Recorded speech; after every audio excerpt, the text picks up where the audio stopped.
So now that we're ready, Joe, come take it away. Thank you, Kyle and Reg.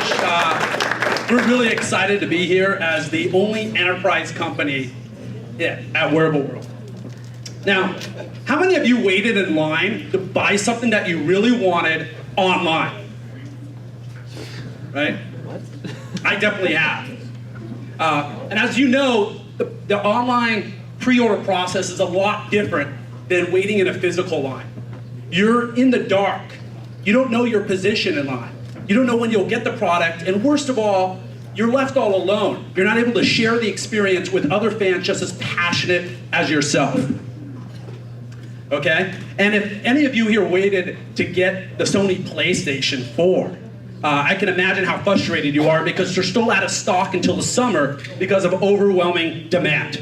But I doubt many of you waited to purchase the Microsoft Surface. Microsoft took a $900 million hit because they over-anticipated demand. $900 million. I'm sorry if there's anyone from Microsoft in the room. You see, in today's retail environment, brands need to be demand-driven in order to survive. They need to be more like Pebble. Pebble sold 275,000 watches during their Kickstarter campaign and through pre-orders. They knew their demand before their product even shipped. And we see this happening today, not only with hot consumer electronics like PlayStation and Pebble, but also in fashion, entertainment, movies. We also see it in cars. We see it in the Internet of Things with smart light bulbs. There's massive demand for those. And we also especially see it here with hot wearable tech products. This is pre-tail, and it's becoming mainstream. And today we're proud and thrilled to introduce you to the Smart Line to power the pre-tail revolution. We essentially evolved the concept of a line for the digital age. Now fans can jump ahead of line by sharing, referring, and engaging. And this makes waiting so much more exciting, social, and rewarding. Are you ready to jump in line? Yeah. Let's go. Yeah. Here's one of our early pilots, Sprayable Energy. It's the first sprayable energy shot. And this is our beautiful product launch page, and it's connected to their e-commerce provider. In this case, it's Shopify. And down here is the Smart Line, where I can see what their top pre-order customers are saying. Now, I'm sold and I'm ready to join them in line. I'm going to do that by making a pre-order purchase here or through their website. After I complete a purchase, I can now see my position in line. I can also see who's with me in line. And down here are the rewards. If I can get into one of the top positions, I can earn cool perks, get a great status, and also the bragging rights to be among the first to receive sprayable energy. And I can do all that by completing the activities over here on the right. For example, I want to share my excitement about Sprayable to my friends on Facebook. When I do that, I earn points. When I earn points, I jump ahead of line. And I can also follow Sprayable on Twitter to earn points. I can also express my excitement by completing a pre-testimonial. And there's lots of other activities, such as surveys. In fact, brands have a hard time getting their best fans to fill out surveys, but not with Q. And also, I can share and refer Sprayable to my friends to get them to follow me in line by making a purchase. And for that, I get the most points, obviously, right? Now, you see, these are activities I would normally do as a fan to express my excitement about a product or service that I'm passionate about. But with Smart Lines, I'm now finally recognized and rewarded and engaged for doing that.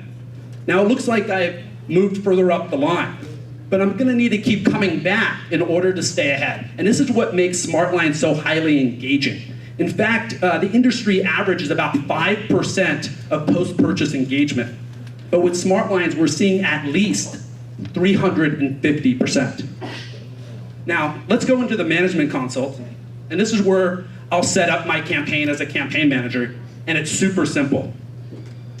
And if I want to check out the performance of the campaign, I go right into the dashboard.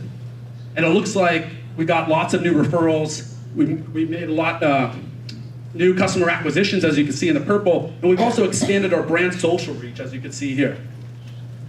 And working with our e-commerce partners, we're also developed a very unique solution where Q can allow for demand-based fulfillment. So we can process orders based on priority. and therefore eliminating the traditional trade-offs that brands today face among supply and demand. You see, with Q, your fans are now your most powerful marketing channel to launch your product and drive your brand's promotion, while being smart about managing your demand. The pre-launch revolution is here. With smart lines, the wait for change is over. Thank you.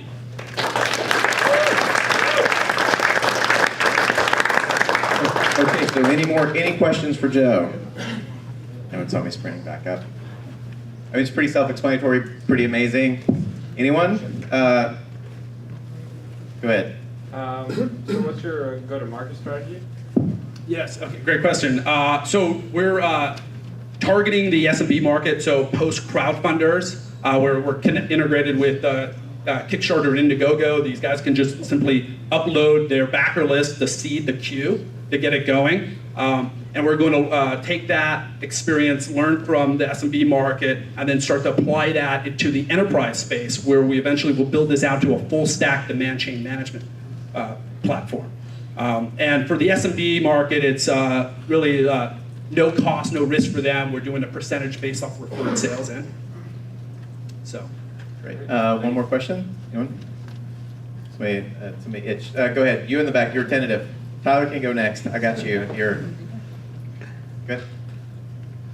So you mentioned you're starting with the kind of like SMB market, and having worked with a lot of major retailers on the digital side, one thing that comes to my mind is that they're probably going to want to be able to do stuff behind the scenes that they don't realize. Like if I can identify a customer who is spending a certain amount, or a person who visits with a high level of frequency, and I want to provide a certain degree of clienteling.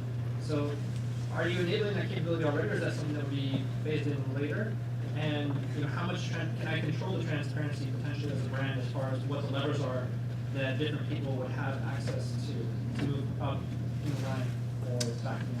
Yeah, so great question. We actually have that today. We can actually, it's a leaderboard and all that content. You can prioritize based off a number of attributes of who's actually doing the most to promote. And this eventually will carry off to after the product launch, so you can have those customer logistics that turn into loyalty. We actually are getting a lot of inbound interest from large brands, and I think a lot of brands will start to think like crowdfunders and use smart lines in a new, interesting way. Well, they'll come out with a product and they'll call it like a limited edition or collector's item. Maybe they'll do 50,000 run rate with that. But then using the smart line, maybe there's 250,000 people literally jumping over each other to get that product. And therefore you have great demand signals. And so you won't make the mistake that Microsoft did, releasing a product not knowing the demand. So.